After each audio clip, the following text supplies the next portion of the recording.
The morning sun cast long shadows across the cobblestone courtyard as tourists gathered outside the Grand Palace gates.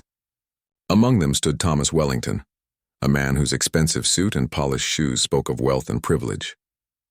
His face wore the expression of someone accustomed to getting his way, and today was no different. He had come to the palace expecting special treatment, believing his social status would grant him access that others were denied. Sarah Mitchell, barely 16 years old, clutched her younger brother's hand as they joined the crowd of sightseers. Her worn sneakers and simple clothing marked her as one of many ordinary visitors, hoping to catch a glimpse of royal life. She had saved for months to bring her little brother on this trip, working part-time at a local cafe to afford the journey.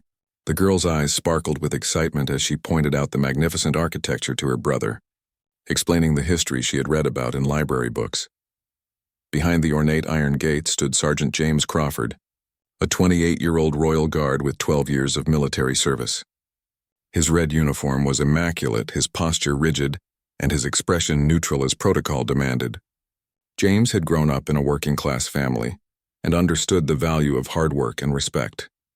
He took his duties seriously, knowing that protecting the royal family and maintaining order was both an honor and a responsibility he carried with pride. The crowd pressed closer to the gates as rumors spread that a minor royal would be passing through shortly. Thomas Wellington pushed his way forward, his impatience growing with each passing moment. He had made important business connections through his family's political influence and believed this entitled him to preferential treatment.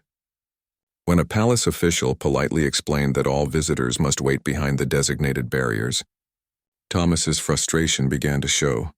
Sarah and her brother found themselves near the front of the crowd, the girl lifting him up so he could see better over the heads of other visitors. Her genuine joy was infectious, and several other tourists smiled at her enthusiasm. She had no idea that her presence would soon trigger a series of events that would change her life forever. James noticed the growing tension in the crowd and positioned himself strategically where he could observe both the gathering visitors and the palace entrance. Years of training had taught him to read situations quickly and respond appropriately.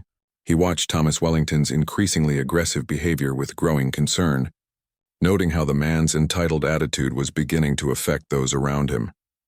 As the minutes ticked by, Thomas's patience wore thin. He had important meetings scheduled for later that day and couldn't understand why his request for expedited entry was being ignored. His family had donated substantial amounts to various royal charities, and he felt this should guarantee him special privileges. The man's sense of entitlement had been nurtured throughout his privileged upbringing, where money and connections had always opened doors. The palace grounds buzzed with the usual morning activity as staff members prepared for the day's scheduled events. Security protocols were in place, and every guard knew their specific responsibilities. James had been briefed on the expected crowd size and potential issues, but nothing in his training had prepared him for what was about to unfold. Sarah's brother tugged at her sleeve, asking innocent questions about the guards' uniforms and the palace's history. She answered patiently, sharing everything she had learned from her research. Her love for history and her brother's happiness made this moment perfect in her eyes. She had no way of knowing that her peaceful morning was about to be shattered by one man's uncontrolled anger. The atmosphere shifted subtly as Thomas Wellington's complaints grew louder and more demanding. Other visitors began to step away from him, sensing trouble brewing. James's training kicked in as he assessed the situation, recognizing the signs of escalating aggression. The young guard's hand instinctively moved closer to his radio, ready to call for backup if necessary. Palace security had dealt with difficult visitors before, but Thomas Wellington's combination of wealth, entitlement, and growing rage created a particularly volatile situation. The man's voice carried across the courtyard as he berated staff members, his complaints becoming increasingly personal and hostile. Sarah glanced nervously in his direction, instinctively pulling her brother closer to her side. As the crowd grew denser and Thomas's behavior became more erratic, James realized that the situation was rapidly approaching a breaking point. The young guard's years of training and natural protective instincts prepared him for action, though he had no idea that he was about to make a decision that would define his entire career and possibly save a young girl's life. The tension reached a boiling point when palace staff informed Thomas Wellington that no exceptions could be made to the visitor protocols. his face flushed red with anger as he raised his voice, demanding to speak with someone in authority. The wealthy businessman had never been denied anything in his life, and this public rejection felt like a personal insult to his status and importance. Sarah noticed the commotion, but tried to focus on her brother's excitement about seeing the palace. She pointed out different architectural details, hoping to keep him distracted from the growing disturbance nearby. The 16-year-old had learned to avoid confrontation, having grown up in a neighborhood where keeping your head down was often the safest option. James watched the situation deteriorate with growing concern. He could see that Thomas Wellington was losing control, and the man's aggressive body language suggested he might become physically confrontational. The guard's training had taught him to intervene before situations escalated to violence, but palace protocol required him to maintain his position unless directly ordered otherwise. Other tourists began to murmur nervously as Thomas's shouting continued. Some parents started moving their children away from the area, sensing that trouble was brewing. A few visitors took out their phones, either to record what was happening or to call for help. The peaceful morning atmosphere had been completely shattered by one man's explosive temper. The palace staff member, a young woman in her 20s, remained professional despite Thomas's increasingly hostile behavior. She explained once again that security protocols applied to all visitors without exception, regardless of their background or connections. Her calm demeanor only seemed to infuriate Thomas further, as he interpreted her politeness as condescension. Sarah's brother tugged at her arm, asking why the man was so angry. She whispered reassurances to him, saying that some people just had bad days and that they should focus on enjoying their visit.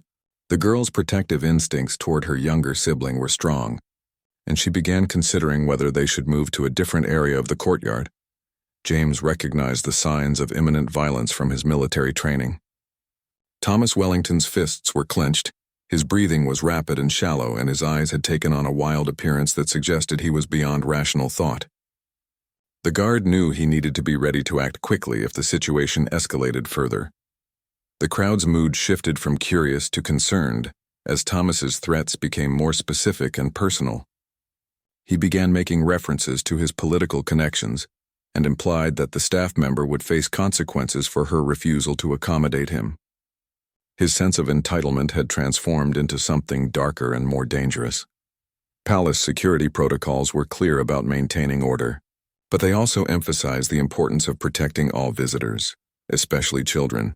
James found himself caught between following strict orders to remain at his post and his growing conviction that innocent people might be in danger.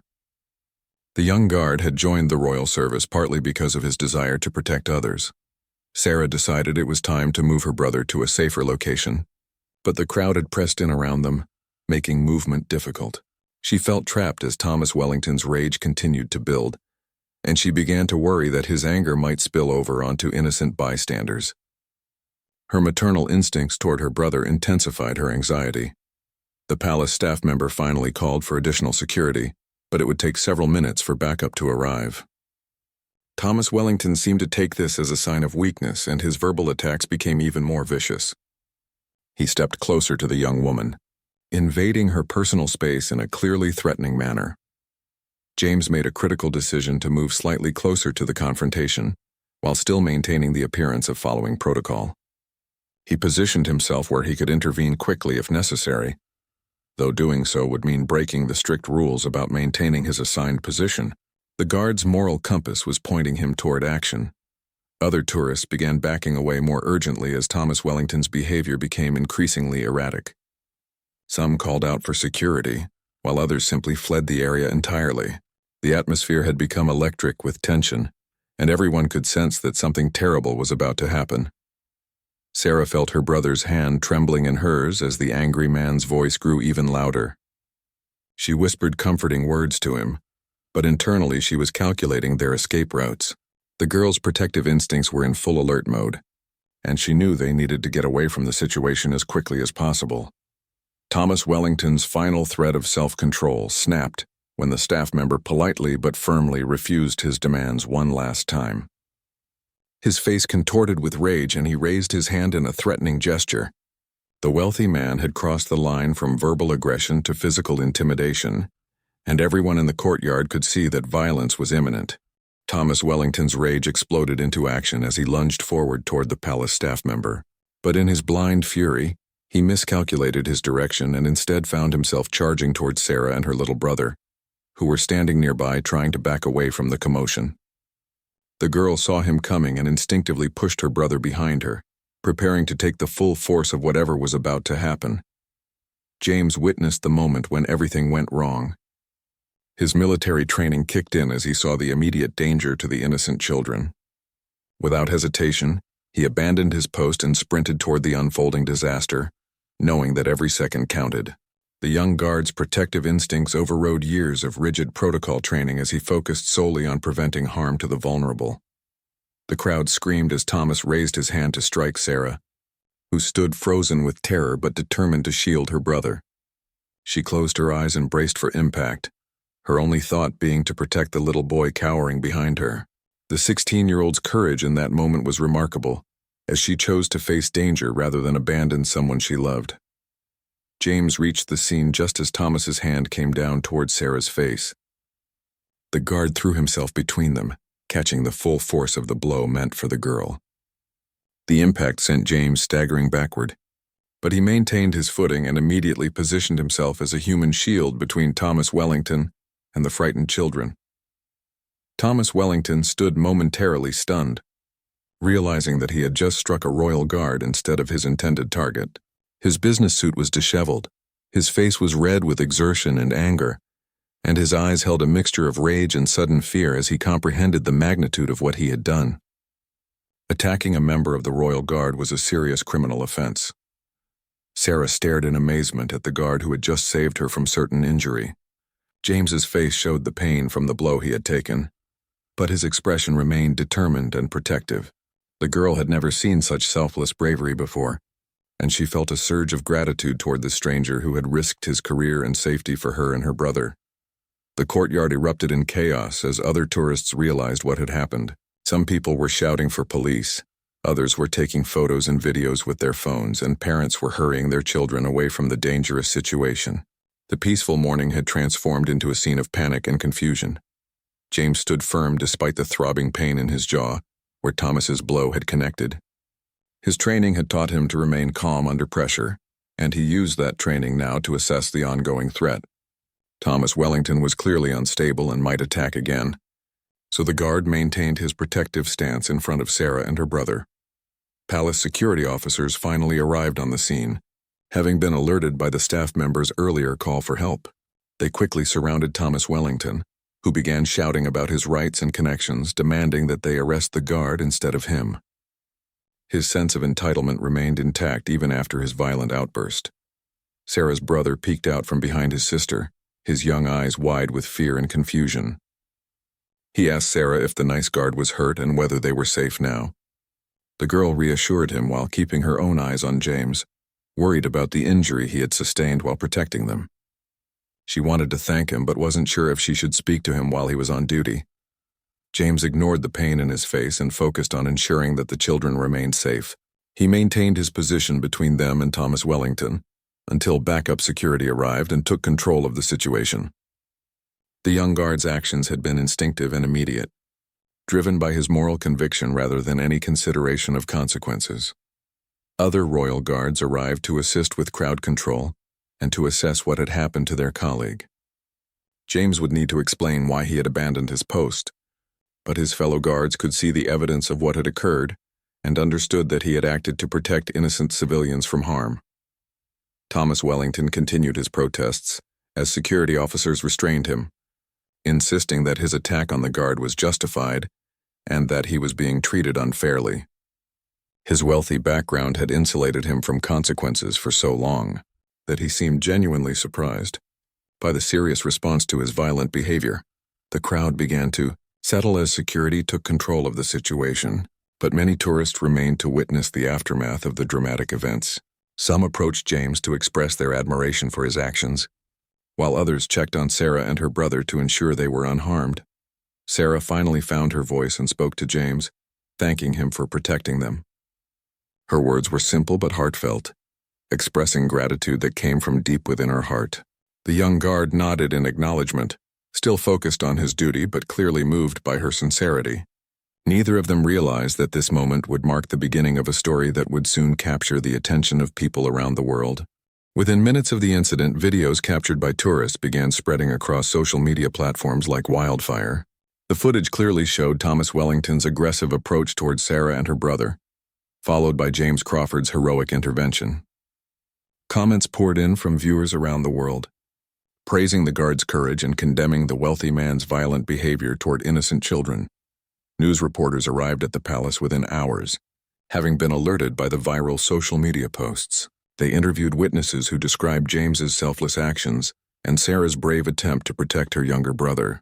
The story quickly gained traction as a powerful example of someone choosing to do what was right despite potential consequences to their career.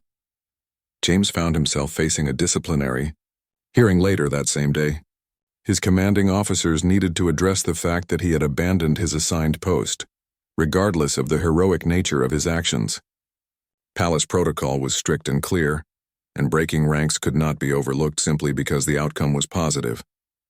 The young guard understood that his career might be over. Sarah and her brother gave statements to palace security about what had happened, their words providing crucial evidence about Thomas Wellington's unprovoked aggression. The girl spoke clearly and honestly about how frightened she had been and how grateful she felt toward the guard who had protected them. Her testimony would prove vital in the investigation. Thomas Wellington was arrested and charged with assault, threatening behavior, and disrupting the peace. His expensive lawyers immediately began working to minimize the charges, arguing that their client had been under stress and that his actions were not as serious as they appeared. However, the video evidence made their job extremely difficult. The story reached national news by evening, with major broadcasters leading their programs with footage of the incident. Public opinion was overwhelmingly supportive of James Crawford's actions, with many people calling him a true hero. Social media campaigns began demanding that he be honored rather than punished for his brave intervention. James spent a sleepless night wondering about his future in the Royal Guard. He had no regrets about protecting Sarah and her brother, but he understood that his superiors faced a difficult decision about how to respond to his breach of protocol. Military discipline required consistency, even when individual actions were morally justified. Sarah couldn't stop thinking about the guard who had saved her from injury or worse. She researched online to learn more about Royal Guard protocols and began to understand the sacrifice James had made by leaving his post to help them. The 16-year-old felt a growing need to do something to help the man who had helped her family. Palace officials found themselves in an unprecedented situation. Public pressure was mounting to commend James Crawford rather than punish him, but they also needed to maintain military discipline and protocol. The case raised complex questions about when individual moral judgment should override institutional rules. Media interviews with Sarah and her brother touched hearts around the world. The girl's mature and articulate description of events, combined with her brother's innocent gratitude toward their protector, created a compelling narrative that resonated with viewers. Their working-class background made their story even more powerful. Thomas Wellington's background came under intense scrutiny as journalists investigated his history of entitled behavior. Former business associates and service workers came forward with stories of his arrogant and sometimes abusive treatment of people he considered beneath his social status. The pattern painted a picture of a man who believed his wealth exempted him from normal standards of behavior. Legal experts debated whether James Crawford's actions constituted a legitimate exception to military protocol. Some argued that protecting innocent civilians should always take priority, while others maintained that discipline and order required following commands regardless of circumstances. The case became a focal point for broader discussions about duty and morality. Support groups and charities began rallying behind James Crawford, organizing petitions and fundraising campaigns on his behalf. Many people saw his story as representing the kind of moral courage that society needed more of, and they wanted to ensure that doing the right thing didn't destroy his career. Sarah's mother arrived at the palace that evening, having traveled urgently after learning about the incident from news reports. She embraced her children with tears in her eyes, then asked to speak with the guard who had protected them.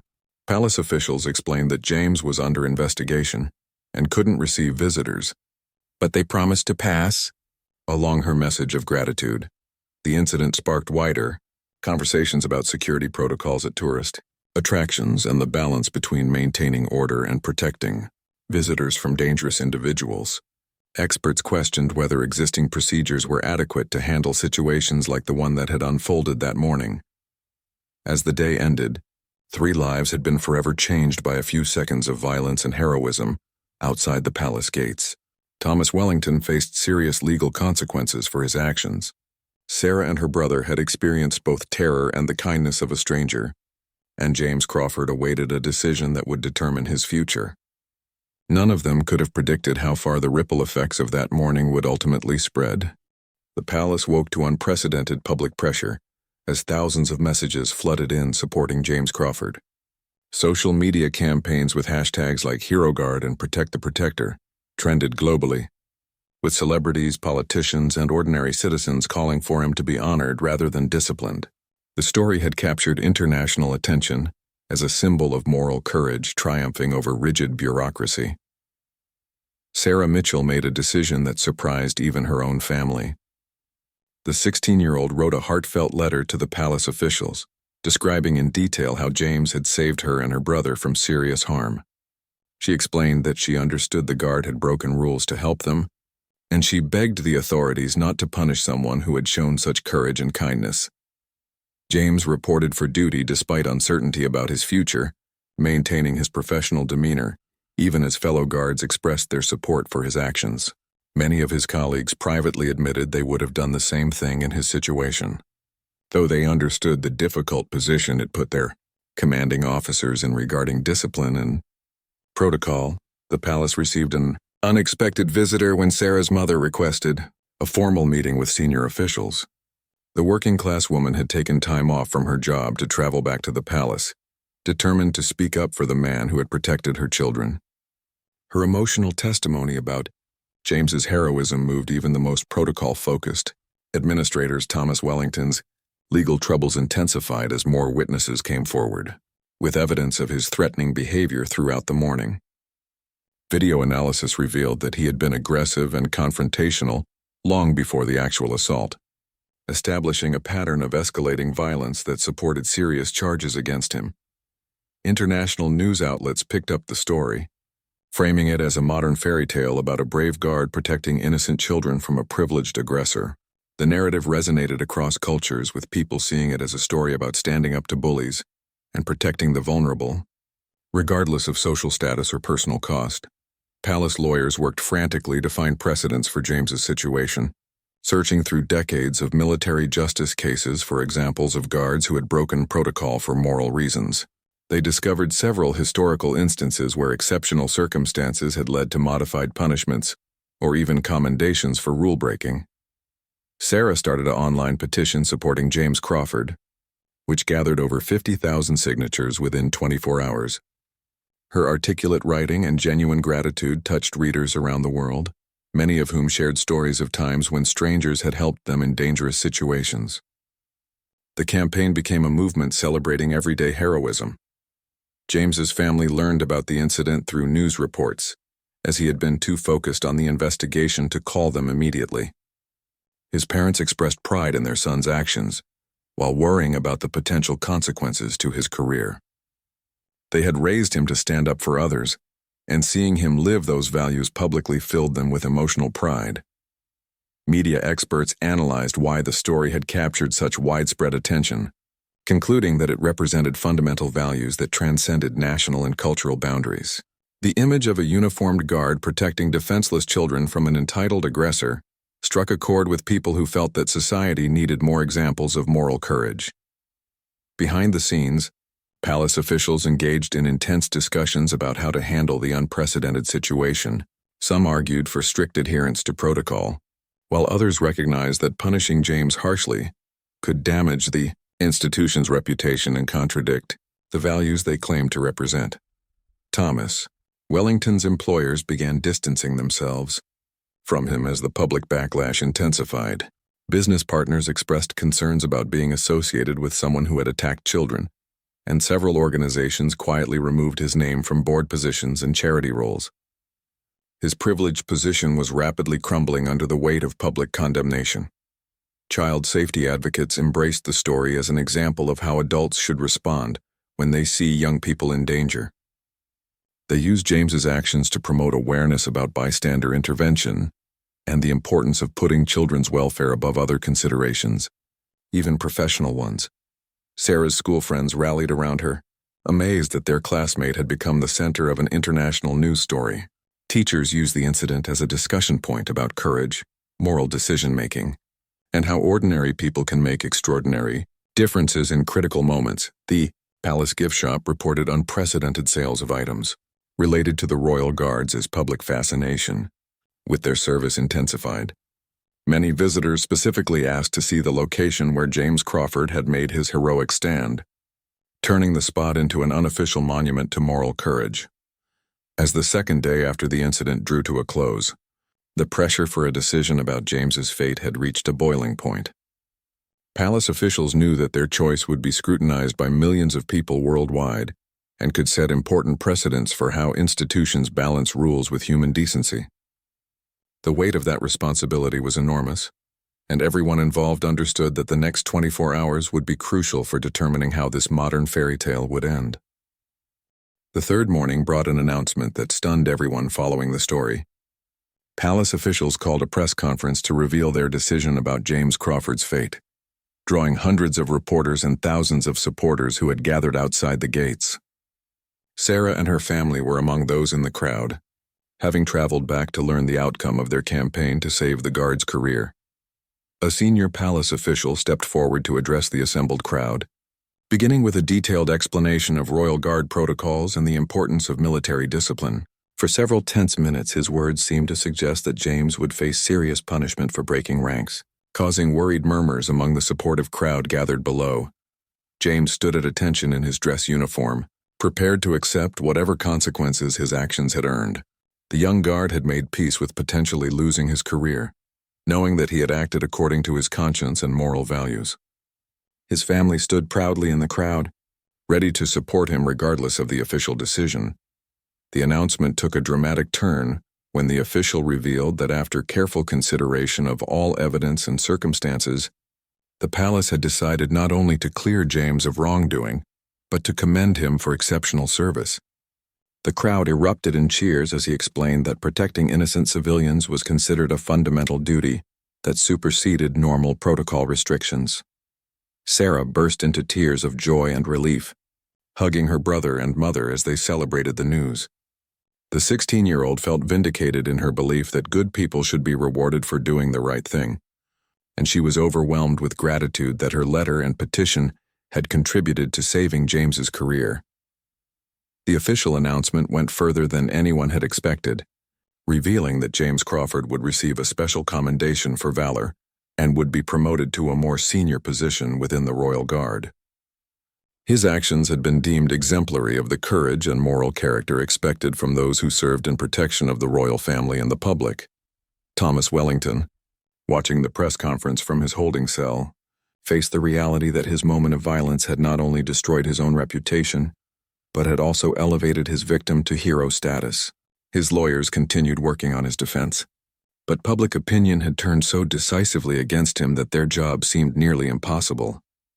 James stepped forward to address the crowd, his voice steady despite the emotional weight of the moment. He thanked everyone who had supported him, but emphasized that he had simply done what anyone should do when they see innocent people in danger. His humble response only increased public admiration for his character. Sarah was invited to meet James officially for the first time since the incident, their conversation taking place in front of gathered media. The girl expressed her heartfelt gratitude while James assured her that protecting her and her brother had been an honor and privilege. Their interaction demonstrated the genuine connection that had formed through their shared experience. The palace announcement included new protocols for situations where guards witnessed immediate threats to public safety, formally recognizing that protection of innocent civilians should take priority over rigid position requirements. James's case had led to meaningful policy changes that would benefit future situations. International recognition followed quickly, with several countries expressing interest in inviting James to speak about courage and moral leadership. The young guard found himself transformed from an unknown soldier into a symbol of principled action that resonated with people facing their own ethical dilemmas. Sarah's petition had grown to over 500,000 signatures by the time of the announcement, demonstrating unprecedented public engagement with a story about moral courage. The campaign had evolved into a broader movement celebrating people who risk personal consequences to help others in need.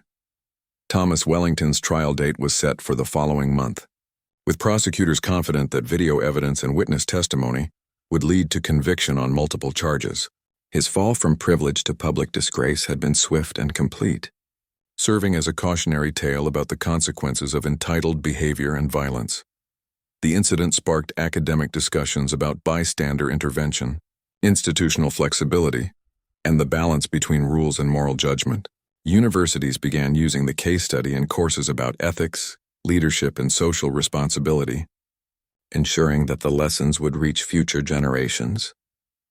James returned to his duties with enhanced respect from colleagues and superiors, knowing that his actions had not only saved 2 children from harm, but had also improved protocols for protecting the public. His moment of moral courage had created positive changes that would benefit countless others. The story continued generating positive coverage as media outlets explored its broader implications for society, governance, and individual responsibility. Sarah and James had become unlikely symbols of how ordinary people could make extraordinary differences when they chose courage over convenience and compassion over self-preservation. 6 months later, the ripple effects of that dramatic morning continued to spread in ways no one could have predicted. James Crawford had become one of the most recognizable faces in the Royal Guard, regularly invited to speak at schools and community events about courage and moral leadership. His story had inspired countless young people to consider careers in public service and protection.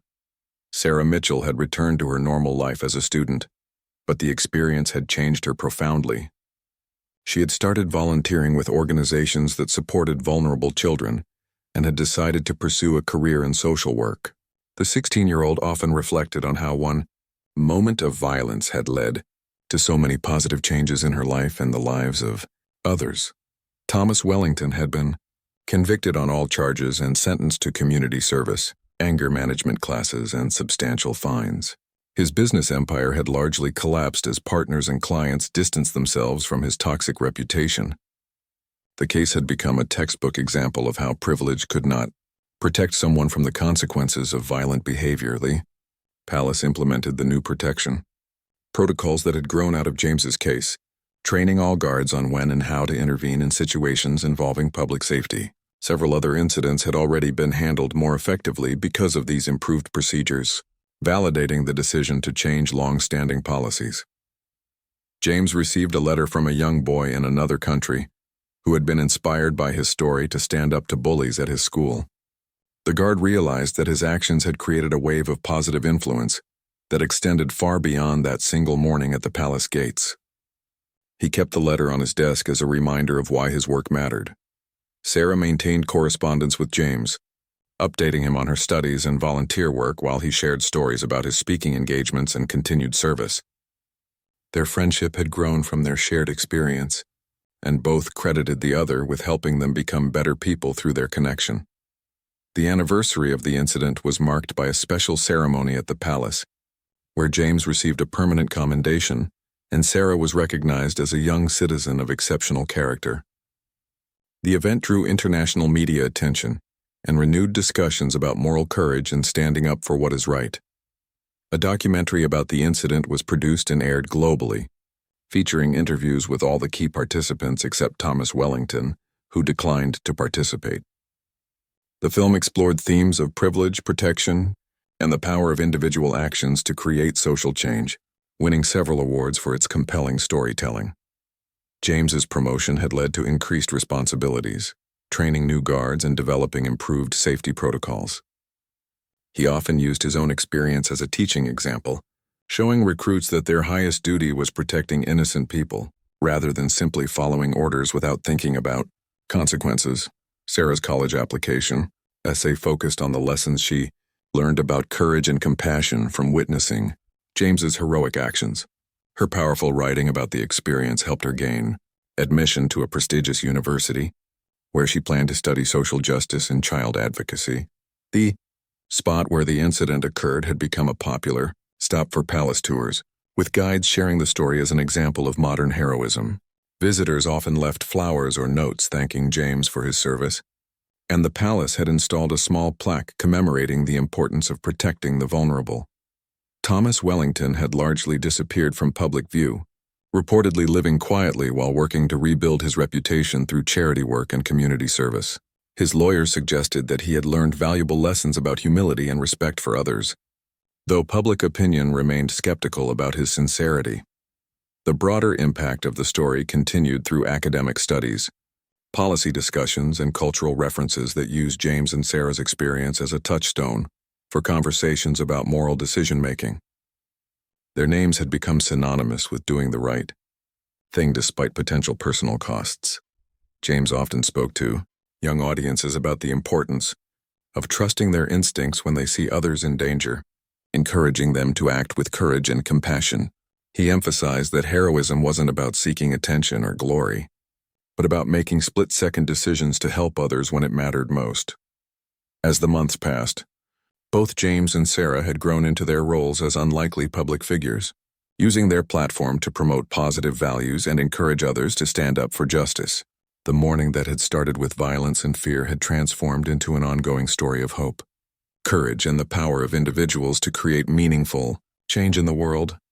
Their story served as a reminder that ordinary people faced with extraordinary circumstances could make choices that rippled far beyond their immediate situation, inspiring others to act with similar courage and compassion when faced with their own moral challenges.